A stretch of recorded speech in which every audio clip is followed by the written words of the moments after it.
Small blind versus big blind is one of my favorite spots. Wide ranges and an increased sense of competitiveness. We see in this solution that we could be mixing a lot between limp and raise. And Jack 9 suited seemingly makes for an excellent limping hand as well. But a raise or fold strategy is of course simpler and perfectly viable.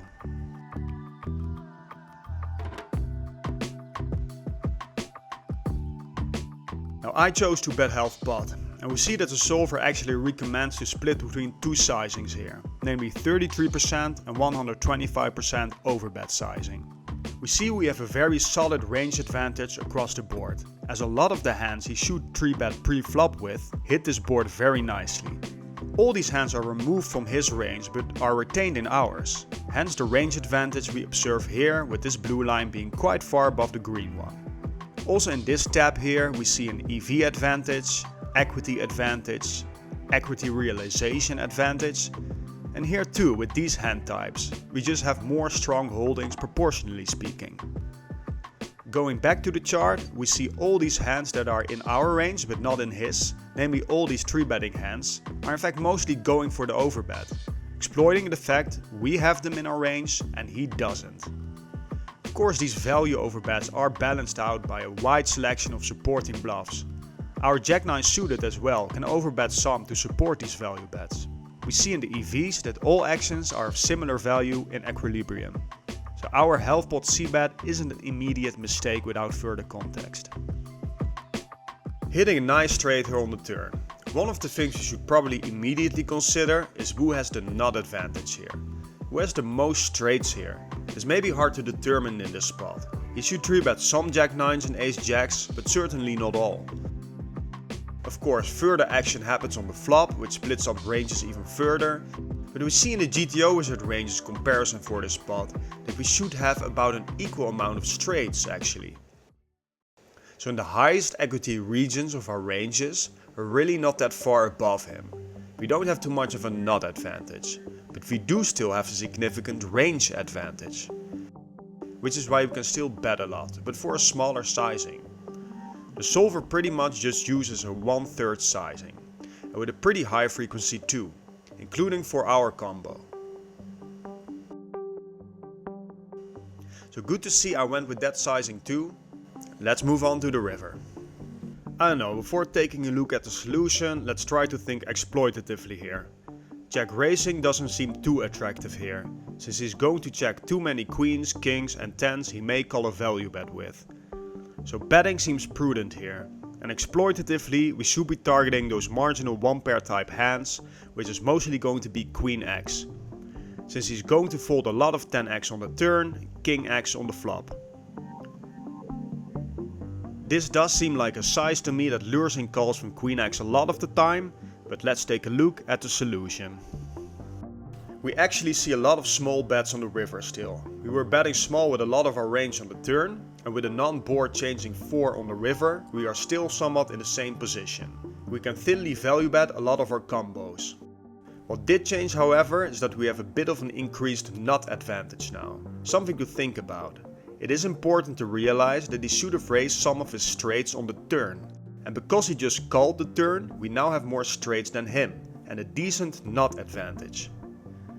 This gives us balls, and allows us to overbet shove this river, with a decent chunk of our straights and some 2 pairs and sets as well. It seems we have these clearly defined segments of hands here then, not his hands like the ones just mentioned, and those thinner value bets. This is why the solver likes to split between small and huge, I think. I went kind of in between with my stupid $12 sizing, hoping to eke out max value from a 1-pair hand, but theoretically it seems I should go either small or huge. We see that our combo mix is pretty much 50-50 and indeed never goes for the check raise, so that was at least something we were right about. Taking a look at the EVs however, we see that checking actually has higher EV than my $12 sizing. But overall the EVs remain relatively close to each other for all of these actions. Of course, in reality these EVs are going to look vastly different, and against certain opponents, my $12 bet may have the highest EV anyway. But overall I am fairly disappointed in myself that I didn't realize that I should technically split between small and huge here. And my thought process was more like, I'm gonna bet, how much? cut off open by what seems like a regular and we defend from the big blind. The closest solution on GTO Wizard is the GG50NL one, and interestingly we see that 6-3 suited is actually chosen for a 3-bet with quite a high frequency. The EV of not folding this is only 1 cent, so if we are on a major spot on another table, folding this would probably be the right play, so we have more brain capacity available for the more important spot. In any case, we call and flop something here. We face a 1/3 c-bet and I do believe we can and should check raise some of the time. Let's take a quick look at our strategy here.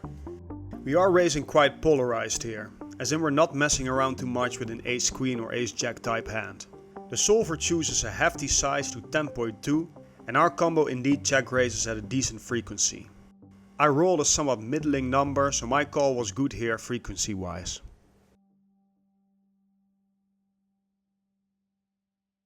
Here we see most combos betting according to their strength. We see a lot of these aces with no kicker block bet. Ace-jack and ace-queen are using a sort of regular sizing. And our trips, and we do have more trips than him, as you can see here. These combos are mostly overbetting. We see the full houses being all tricky and mixing. These are the ones that need to support our checks and weak bets, because they can go for the check raise or the block re-raise most comfortably and effectively. And then we see this lone quads combo go for the 300% overbet sizing. It wants to get max value from an ace, and has no hopes for bet re-raise scenarios as it blocks all sixes. So our combo is a typical hand that unblocks bluff catchers and wants to get max value from them. And since we have that trips advantage, we cannot be too tricky and should have an aggressive overbetting strategy to sort of honestly represent that advantage in general. And 6-3 suited fits perfectly as an overbet, since again it unblocks all bluff catchers and still too weak for a bet re-raise. Opening kings and a short stack button calls us. We hover over and see very loose stats, somewhat on the passive side probably. I just went ahead and gave him this range. Plugged his hand into Pio Solver.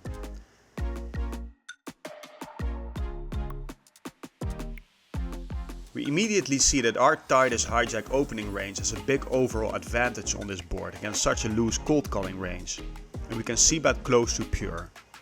And we can safely assume this guy is probably more passive than GTO, and then this will become a pretty easy range bet. Now I figured we should absolutely re-raise his raise here.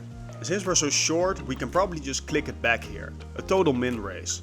I upped it a tiny bit to 8.2 however, and that does seem fine as well. And we can see in this solve output that we do have a pretty significant raising range. A bunch of queen X are getting into the mix too, and a bunch of king and ace high bluffs. Pocket kings is a pure raise for value though, and for protection too if we really want to give this raise names. Kings with the king of spades have some calls assigned to them though, but without a spade we do re-raise pure. We sorta want to charge king high flush draws I guess, not letting them be able to go for the check back on the turn. This is one of the reasons I guess why that without the spade kings re-raise pure. A very tough card hits on the turn really, especially with his timing. I'm really just putting him on either a 5 or a queen or a flush draw. And not so many floats.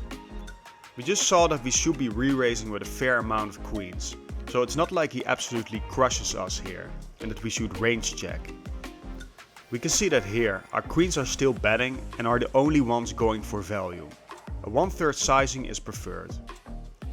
Unblocking flush draws, we actually see that the EV of betting our combo of kings is extremely close to checking, so we can definitely go either way according to our exploitative insights. Again, this was a sticky spot for me, and I sort of also wasn't comfortable checking and deciding. I figured he may not give me so much trouble with a small bet. It's definitely dicey though, and in hindsight perhaps a check fold is actually the best exploitative play against a lot of these kind of players. But it's hard to perform, we're sort of giving up control, and it also depends on his bet size, whether we are check folding or putting some sort of money in still. It's funny, you really see me having a hard time here, going over to his stats again, not immediately knowing what to do. I felt insecure there, but I did make the small bet. I really feel this is close, and it is close in GTO as we've just seen.